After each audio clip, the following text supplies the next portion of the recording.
Welcome back to my channel Notasi kitchen. Notasi কিচেনের আজকের আয়োজনে থাকছে মাছের একটা রেসিপি, আর এটা হচ্ছে পোয়া মাছের একটা রেসিপি। আমি এখানে পোয়া মাছের মাথাগুলোকে ভুনা করে নিয়েছি। হাতে মাখা পেঁয়াজ দিয়ে পোয়া মাছের মাথাটাকে ভুনা করেছি। আর এই রেসিপিটা খেতে কিন্তু ভীষণ মজার হয়ে থাকে। আর এই সময়টাতে পোয়া মাছ পাওয়া যাচ্ছে, তাই চলুন দেখে নেওয়া যাক পোয়া মাছের মাথা ভুনা করতে আমাদের কি কি উপকরণ লাগছে এবং আমি কিভাবে পোয়া মাছের মাথাটাকে ভুনা করে নিয়েছি।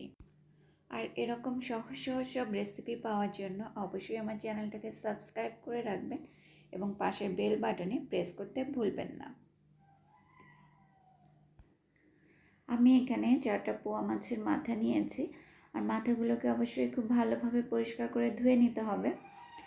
আর লাগছে এখানে আমি 1.5 কাপের মতো পেঁয়াজ কুচি নিয়েছি 4টা মাছের মাথার জন্য, আর নিয়েছি 4-5টার মতো কাঁচামরিচ এভাবে ফালি করে কেটে নিয়েছি। আর যেসব গুঁড়া মশলার প্রয়োজন হবে সেগুলো আমি যখন রান্না বসাবো তখন একে একে করে সব মশলাগুলো আমি দেখিয়ে দেব। এখন আমি মাছের মাথাগুলোকে একদিকে সরিয়ে রাখছি এবং যেই হাঁড়িতে আমি এটাকে বসাবো সেই হাঁড়িতেই আমি পেঁয়াজগুলোকে ঢেলে দিচ্ছি। পেঁয়াজগুলোকে ঢেলে নেওয়ার পরে এর ভেতর দিয়ে দিতে হবে লবণ। এখানে আমি 1/2 চা চামচের মতো লবণ দিয়ে দিচ্ছি। লবণটা দেওয়ার পরে এই লবণ এবং পেঁয়াজটাকে খুব ভালোভাবে কষলে নিতে হবে। ততক্ষণ পর্যন্ত এটা কষলাতে হবে যতক্ষণ পর্যন্ত পেঁয়াজটা লবণ নরম হয়ে যাচ্ছে এবং পেঁয়াজ থেকে পেঁয়াজের রসটা বের হয়ে আসছে। এতে করে পেঁয়াজের রসটা বের হয়ে গেলে এতে খেতে মিষ্টি মিষ্টি লাগবে এবং পেঁয়াজটা নরম হয়ে যাবে। তাতে করে আমাদের রান্না, যেহেতু আমরা পানি খুব অল্প ব্যবহার করব, পেঁয়াজটা খুব তাড়াতাড়ি সিদ্ধ হয়ে যাবে। এখন পেঁয়াজটা লবণ দিয়ে মাখা হয়ে গেছে, এর ভিতরে আমি দিয়ে দিচ্ছি 1/2 চা চামচ হলুদ গুঁড়ো। হলুদ গুঁড়োটা দেওয়ার পরে আর একটু মেখে নিতে হবে। এভাবে পেঁয়াজের সঙ্গে ভালোভাবে হলুদ গুঁড়োটা মিশিয়ে নেওয়ার পরে এর ভিতরে আমি দিয়ে দিচ্ছি সেই আগে থেকে পরিষ্কার করে রাখা মাছের মাথাগুলো দিয়ে এভাবে আবার একটু মেখে নিতে হবে যাতে মাথার সঙ্গে মশলাগুলো সব ভালোভাবে মিশে যায়। আমি দিয়ে দিলাম 3 টেবিল চামচ তেল। এখানে আমি রান্নার রেগুলার তেলটা ব্যবহার করেছি, কেউ চাইলে সরিষার তেলটাও ব্যবহার করতে পারেন, তবে এখানে সরিষার তেলের থেকে সয়াবিন তেলটাই খেতে ভালো লাগবে। তেলটা দেওয়ার পরে মেখে নিলাম আবার ভালো করে। এবার মরিচটা দিয়ে আবার একটু মেখে নিচ্ছি। আর একটু মাছের মাথার সঙ্গে একটু ভালোভাবে মাখতে হবে যাতে মশলাটা মাথার সঙ্গে মিশে যায়। দেখেন আমি কিভাবে মেখে নিচ্ছি। আমি চেষ্টা করি খুব সহজ রেসিপিগুলো আপনাদের সামনে উপস্থাপন করার জন্য, কারণ এই রেসিপিগুলো আমাদের প্রতিদিনের জন্য প্রয়োজন হয়। আর এখানে আমি দিয়ে দিচ্ছি খুব সামান্য একটু পানি। আমি হাতে ঢেলে তারপর পানিটা চারদিকে দিয়ে দিচ্ছি এবং একটু মিশিয়ে দেব। দেখেন আমি খুব সামান্য পানি নিয়েছি। আমি এখানে 3 থেকে 4 টেবিল চামচের মতো পানি নিয়েছি। নিয়ে খুব ভালোভাবে মিশিয়ে দিয়ে আমি এটাকে ঢেকে রাখছি 5 থেকে 7 মিনিটের জন্য। ফিরে এলাম 5 থেকে 7 মিনিট পর। এটা আপনারা ঢেকে 5 থেকে 7 মিনিট ম্যারিনেশন না করে রাখলেও চলবে, যখন তখন রেখে বসিয়ে দিলেও হবে। কিন্তু যদি আমরা একটু মেখে রাখি তাহলে মাছের ভিতর মশলাটা ভালোভাবে ঢুকে যায়। এখন আমি চলে আসলাম চুলাতে। 5 থেকে 7 মিনিট পর আমি চুলাতে মাছটাকে বসিয়ে দিয়েছি এবং চুলার জালটাকে ধরিয়ে দিয়েছি। চুলার জালটা এই পর্যায়ে থাকবে মিডিয়াম টু লো হিটে, কারণ মাছটাকে আমরা কোনো পানি ছাড়াই রান্না করব। মাছের এটা আস্তে আস্তে সিদ্ধ হবে এবং মাছের থেকে যে পেঁয়াজ থেকে যে পানিটা বের হবে সেটাতেই রান্না হবে। দেখেন আমি প্রায় 3-4 মিনিট পর ঢাকনাটা খুলে নিলাম। মাছটা অনেকটাই তেল বের হয়ে এসেছে এবং যে পানিটা আমি একটু দিয়েছিলাম সেই পানিটা থেকেই কিন্তু রান্না হচ্ছে। আমি এর মধ্যে কিন্তু আর কোনো পানি ব্যবহার করছি না। আমি মাছটাকে একটু উল্টে দিচ্ছি, এভাবে আস্তে করে মাছটাকে উল্টে দিতে হবে, যেহেতু পোয়া মাছটা কিন্তু খুব নরম থাকে, এটা ভেঙে যাওয়ার সম্ভাবনা থাকে, তাই এটাকে খুব আস্তে করে উল্টে দিতে হবে।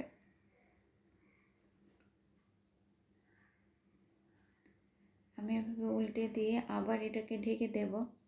আর আমার ভিডিওগুলো যদি আপনাদের কাছে ভালো লাগে তাহলে অবশ্যই ভিডিওতে একটা লাইক দিয়ে দেবেন। আর যদি খুব ভালো লাগে তাহলে ফ্রেন্ডস অ্যান্ড ফ্যামিলির সঙ্গে শেয়ার করতে ভুলবেন না।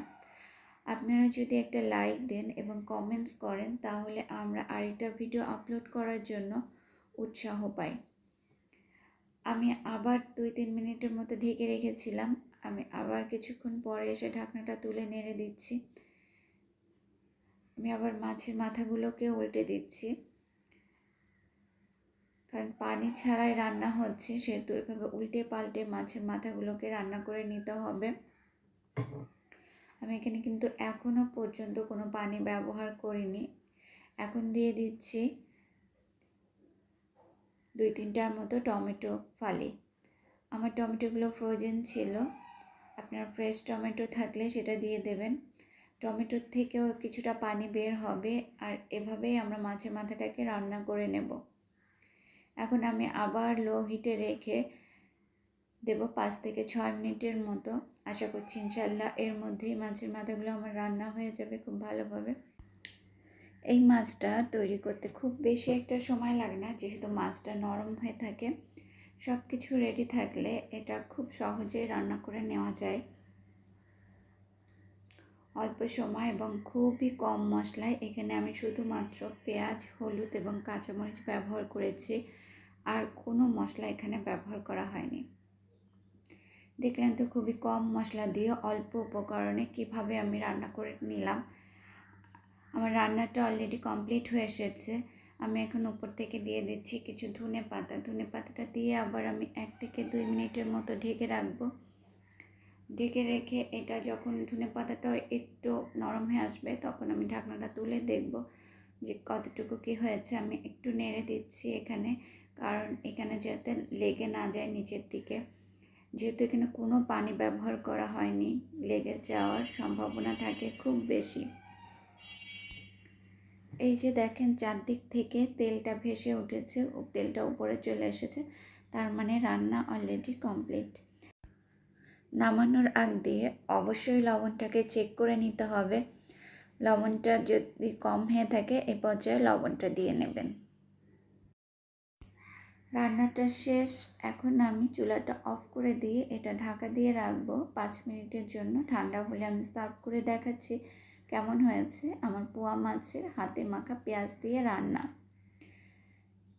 এই ভুনা মাছটা খেতে কিন্তু ভীষণ মজার হয়ে থাকে। এখানে যেহেতু পেঁয়াজটাই ব্যবহার করা হয়েছে, খেতে একটু মিষ্টি মিষ্টি হয়ে থাকে, আর কোনো পানিও ব্যবহার করা হয়নি। সম্পূর্ণ পেঁয়াজের রসে, টমেটোর পানিতে এবং হাতে একটু পানি দিয়ে এটা রান্না করা হয়েছে। আমার এই ছোট্ট চ্যানেলটাকে সামনে এগিয়ে নেওয়ার জন্য আপনাদের ভালোবাসা অবশ্যই প্রয়োজন। আর আপনারা যদি আমার চ্যানেলটাকে ভালোবাসেন তাহলে অবশ্যই আপনাদের ফ্রেন্ডস ফ্যামিলির সঙ্গে শেয়ার করবেন, এবং আমি আবার বলছি একটা সাবস্ক্রাইব করে দিবেন এবং পাশের বেল বাটনে প্রেস করে রাখবেন যাতে সবার আগে নোটিফিকেশনটা আপনার কাছে পৌঁছে যেতে পারে। আপনাদের ভালোবাসা নিয়ে আমি অনেক দূর এগিয়ে যেতে চাই। আমার ভিডিওতে যদি কোনো ভুল ত্রুটি হয়ে থাকে তাহলে অবশ্যই ক্ষমা সুন্দর দৃষ্টিতে দেখবেন, কারণ আমি একটু একটু করে আপনাদের ভালোবাসা নিয়ে এগিয়ে যেতে চাই। আজ তাহলে এই পর্যন্তই। দেখা হবে ইনশাআল্লাহ নতুন কোনো এপিসোড নিয়ে। ততক্ষণ পর্যন্ত আল্লাহর রহমতে সবাই ভালো থাকবেন, সুস্থ থাকবেন। আল্লাহ হাফেজ।